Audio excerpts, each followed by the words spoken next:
Good morning. ഇന്ന് ഞാൻ ചക്കക്കുരു കൊണ്ട് ഒരു ഷേക്ക് ഉണ്ടാക്കാൻ കേട്ടോ. ഇത്രയും ചക്കക്കുരു ഉണ്ട്. ഇത് മിക്സിയിൽ കുക്കറിൽ വേവിച്ചിട്ട് തൊലി കളഞ്ഞ് വെച്ചാൽ തൊലി കളയാൻ അത്ര പാടൊന്നുമില്ല. കുക്കറിൽ വേവിക്കുമ്പോൾ ഇതുപോലെ ഇങ്ങനെ പൊളിഞ്ഞ് വരും. ഞാൻ നിങ്ങളെ കാണിക്കാൻ വേണ്ടി മാത്രം പൊളിഞ്ഞിരിക്കും. അത് സുഖമായിട്ട് ഇങ്ങനെ പൊളിച്ചെടുക്കാം. ഇതിൻ്റെ ചവറ് കളയേണ്ട ആവശ്യമില്ല കേട്ടോ. ചവറ് ക്യാൻസറിനൊക്കെ നല്ലതാണെന്ന് പറയുന്നത്. ഈ ചക്കക്കുരു ഏറ്റവും വിറ്റാമിനുള്ളത് നമുക്ക് മീച്ചില്ല മാത്രം. വിറ്റാമിനുള്ള സാധനമാണ്. എല്ലാവരും ഇങ്ങനെയുള്ളതെങ്കിലും ചെയ്ത് ഒക്കെ കഴിക്കുക. ചക്കക്കുരു കൊണ്ട് പലതരത്തിലുള്ള പലഹാരങ്ങളും അലുവയും അങ്ങനെയൊക്കെ ഉണ്ടാക്കാൻ പറ്റും. അപ്പോൾ ഞാനൊരു ഷേക്കാണ് അടിക്കുന്നത് കേട്ടോ. അതിന് അത്രയും ചക്കക്കുരു, അതിന് ഒരു പഴം കൂടി ഞാൻ ഇടുന്നുണ്ട്. ഒരു റോബസ്റ്റ് ചെറിയ പഴം, ഒരു റോബസ്റ്റ് പഴമാണ് കേട്ടോ. അത് ഞാൻ മിക്സിയുടെ ജാറിലേക്ക് കൊടുക്കണം. ഇതിനകത്തേക്ക് ആവശ്യമായിട്ടുള്ള ഒരു 5 സ്പൂൺ പഞ്ചസാരയുണ്ട്. ചക്കക്കുരു മധുരം കുറവല്ലേ, പഴം ചെറുതായിട്ടുള്ള ഒരെണ്ണുള്ളൂ.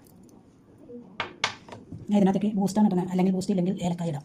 ഇത് തണുപ്പിച്ച് വെച്ചാൽ ഫ്രീസറിൽ വെച്ചാൽ തണുപ്പിച്ച് ഐസാക്കിയ പാലാണ് കേട്ടോ. ഈ പാല് കുറച്ച് ഞാൻ പാലിൻ്റെ കട്ടകൾ ഇട്ട് കൊടുക്കാം.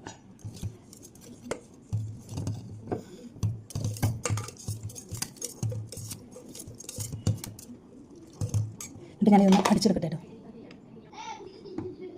ചക്കക്കുരു അടിച്ചെടുത്തിട്ടുണ്ട്, നന്നായിട്ട് അടിച്ചെടുത്തിട്ടുണ്ട്.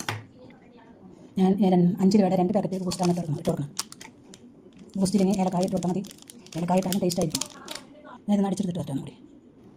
അടിച്ചെടുത്ത ചക്കക്കുരു ഷേക്ക് ഞാൻ ഗ്ലാസ്സുകളിലേക്ക് ഒഴിച്ച് കൊടുക്കണം. ഏണ്ട് ഐസ് ഇട്ടിട്ട്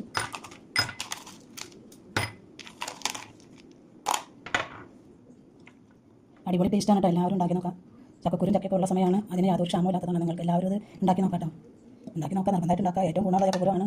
നമുക്ക് മീച്ചില്ല മാത്രമേ ഉള്ളൂ, നമ്മുടെ നാട്ടിലുള്ളതുകൊണ്ട്. അടിപൊളി ടേസ്റ്റാണ് കേട്ടോ. ബൂസ്റ്റ് കൂടി അടിപൊളി ടേസ്റ്റാണ്. ബൂസ്റ്റില്ലെങ്കിൽ ഏലക്കായ ഇട്ടാലും മതി.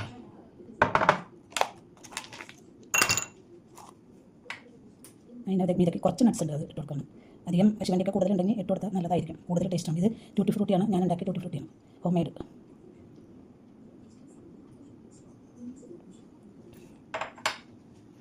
അടിപൊളി ടേസ്റ്റിലെ ചക്കക്കുരു ഷേക്ക് റെഡി ആയിട്ടുണ്ട്. നിങ്ങളെല്ലാവരും ഉണ്ടാക്കാം. നിങ്ങൾ കാണാൻ ശ്രമിക്കണം കേട്ടോ. എൻ്റെ വീഡിയോയുടെ റെസിപ്പികളൊക്കെ കാണുന്നവർ ലൈക്ക് ചെയ്ത് കാണാൻ ശ്രമിക്കണേ. സബ്സ്ക്രൈബ് ചെയ്യാത്തവർ സബ്സ്ക്രൈബ് ചെയ്യാൻ കാണിക്കണം കേട്ടോ. എന്നെ സപ്പോർട്ട് ചെയ്യുക, അത്രയും ഞാൻ പറയുന്നുള്ളൂ.